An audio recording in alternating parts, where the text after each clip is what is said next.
செவ்வாயின் அனுகிரகம் கிடைக்க நாம் என்ன செய்ய வேண்டும் என்று தெரியுமா? செவ்வாயின் அதிதேவதை யார் என்றால் அது நம் முருகப்பெருமான் தான். தொடர்ந்து செவ்வாய்க்கிழமை தோறும் முருகனை வழிபட்டு வந்தால் செவ்வாயின் காரகத்துவம் அனைத்தும் நமக்கு கிட்டும்.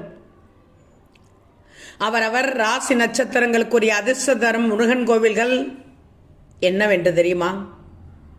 12 ராசிகளின் முருகன் கோவில்கள். மேச ராசிக்காரர்கள் கொடைக்கானல் தாண்டிக்குடி பாலமுருகன் கோவிலுக்கு செல்ல வேண்டும். ரிஷப ராசிக்காரர்கள் சுவாமிமலை முருகன் கோவிலுக்கு செல்ல வேண்டும். மிதுன ராசிக்காரர்கள் பொன்னமராவதி அருகில் செவலூர் பூமிநாதர் கோவிலுள்ள முருகனுக்கு செல்ல வேண்டும்.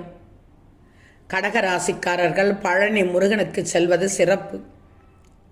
சிம்ம ராசிக்காரர்கள் திருப்பரங்குன்றம் முருகனை வழிபட்டால் மிகவும் நல்லது. கன்னி ராசிக்காரர்கள்